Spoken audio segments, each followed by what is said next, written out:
কিন্তু মুশকিলটা হচ্ছে যে এর আগের কোনো হিউম্যানিটেরিয়ান করিডর, মানবিক করিডর এর সামরিক সংস্পর্শ বাঁচিয়ে চলতে পারেনি। মানবিক করিডর জাতিসংঘকে চাইছে দেয়া যেতে পারে। পরে আমরা মার্চে জাতিসংঘ মহাসচিব আসলেন, পররাষ্ট্র উপদেষ্টা বললেন 2 দিন আগে যে বাংলাদেশ নীতিগত সিদ্ধান্ত নিয়েছে। যদ্দূর পাবলিকলি আলোচনা হয়েছে সেখানে বলা হয়েছে যে এটা ত্রাণ দেয়া হবে। ওখানে যে আরাকানের মধ্যে যেহেতু অন্য ফুড সাপ্লাই চেইনগুলো বন্ধ করে দিছে আরাকান মিয়ানমার আর্মি, ফলে আরাকানে খাদ্য সংকট দেখা দিতে পারে। জাতিসংঘ বলছে সেখানে ত্রাণ এবং পুনর্বাসন সামগ্রী পৌঁছানোর জন্য। এই যে মানবিক করিডোর এই বিষয়টা কি, সেটা কিভাবে কাজ করবে, এবং সবচেয়ে বড় প্রশ্ন হচ্ছে রাখাইনের নিয়ন্ত্রণ আসলে কারা কারা এই অনুমতিটা দেবেন সেখান থেকে, এবং জাতিসংঘের সাথে বাংলাদেশের যে একটা সমঝোতা হওয়া কথা বলা হচ্ছে সেটা হলে বাংলাদেশের উপরই বা এটার কী প্রভাব পড়তে পারে? ধন্যবাদ। আমার কাছে যেটা মনে হয় যে মানবিক করিডোরের যে কথাটা আমরা শুনতেছি এটা গত নভেম্বর থেকেই শুনছি। যখন বুথিডং শহর পতন হলো, সেখানে একটা মিয়ানমার সেনাবাহিনীর ক্যান্টনমেন্ট ছিল, সেটার পতন যখন হলো এটা বাংলাদেশ সীমান্তে একেবারে, তখন থেকে এই আলোচনাটা হচ্ছিল যে আরাকান আর্মির সঙ্গে কীভাবে যোগাযোগ হতে পারে। তারপর আমরা ডিসেম্বরে একটা আলোচনায় প্রথম, এখন যিনি আমাদের নিরাপত্তা উপদেষ্টা আছেন উনিও এই সবাই ছিলেন, সেখানে প্রথম আলোচনাটা উঠলো ঢাকা বিশ্ববিদ্যালয়ের একটা প্রোগ্রামে যে মানবিক করিডর জাতিসংঘকে চাইছে দেয়া যেতে পারে। পরে আমরা মার্চে জাতিসংঘ মহাসচিব আসলেন, তো এখন পররাষ্ট্র উপদেষ্টা বললেন 2 দিন আগে যে বাংলাদেশ নীতিগত সিদ্ধান্ত নিয়েছে। এখানে 3টা দিক দেখার আছে। একটা হচ্ছে যে মানবিক করিডোর ছাড়াই আরাকানে বাংলাদেশ সম্পৃক্ত হতে পারে। সেটা আরাকান আর্মি যেহেতু 90% এলাকায় তাদের দখলে, শুধুমাত্র যে আকিয়াব বা সিত্তয়ে যেটাকে বলে এখন, তো সেইটা এবং আরও 2টো টাউনশিপ, 17টা টাউনশিপ আছে রাখাইনে, এর মধ্যে 14টা এখন আরাকান আর্মির দখলে, 3টা টাউনশিপ শুধু আছে মিয়ানমার আর্মির। তো ফলে তাদের সঙ্গে যোগাযোগটা হতে পারে, মানবিক সহায়তা এবং ব্যবসা বাণিজ্য এগুলো হতে পারে। দ্বিতীয় হচ্ছে যে যদি আমরা এইটার করিডোরটা দেই তাহলে এখানে অন্তত 3টা পক্ষ থাকতে হবে, মিয়ানমার সরকার, আরাকান আর্মি এবং বাংলাদেশ। আর ওভারসি করতে হবে জাতিসংঘকে। আমাদের আরেকটা মনে রাখতে হবে যে জাস্ট মিয়ানমারের ওপাশে একটা নিরাপত্তা পরিষদের স্থায়ী সদস্য আছে চীন, তারা একটা গুরুত্বপূর্ণ পক্ষ মিয়ানমারের ক্ষেত্রে।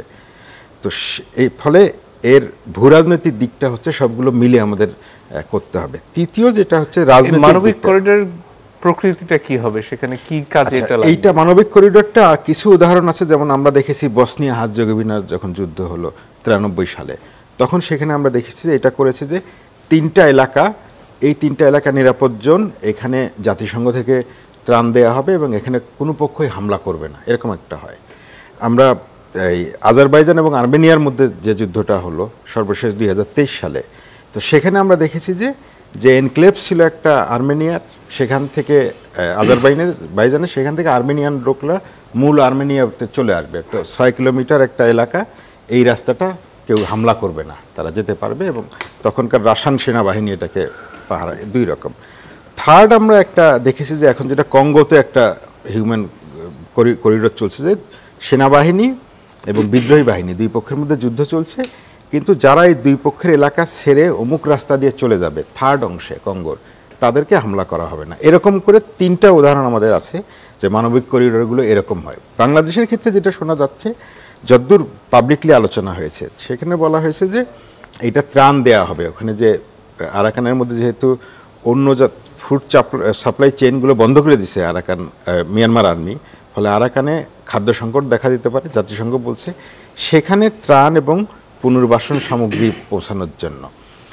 কিন্তু মুশকিলটা হচ্ছে যে এর আগের কোনো হিউম্যানিটেরিয়ান করিডর, মানবিক করিডর এর সামরিক সংস্পর্শ বাঁচিয়ে চলতে পারেনি শেষ পর্যন্ত। আপনার সবচেয়ে দ্বিতীয় বিশ্বযুদ্ধের পরে সবচেয়ে বড় যে ম্যাসাকার, সেটা কিন্তু ওই বসনিয়া হার্জেগোভিনায় একটা মানবিক করিডরেই হয়েছে। আমরা দেখেছি যে আপনার আজারবাইজান এবং আর্মেনিয়া যেটা, সেটা পরে ওয়ার্ক করেনি, সেখানে যুদ্ধ লেগে গেছিল প্রথম যখন 89 সালে হয়, এইবার ঠিক মতো হয়েছে। এমনকি ইউক্রেন রাশিয়ায় সর্বশেষ জাতিসংঘ প্রস্তাব করেছিল যে কুর্স্ক রিজনে যেটা ইউক্রেনের দখলে ছিল, সেখান থেকে যাতে বেসামরিক লোকজন চলে যেতে পারে সেইটা রাশা রাজি হয়নি শেষ পর্যন্ত।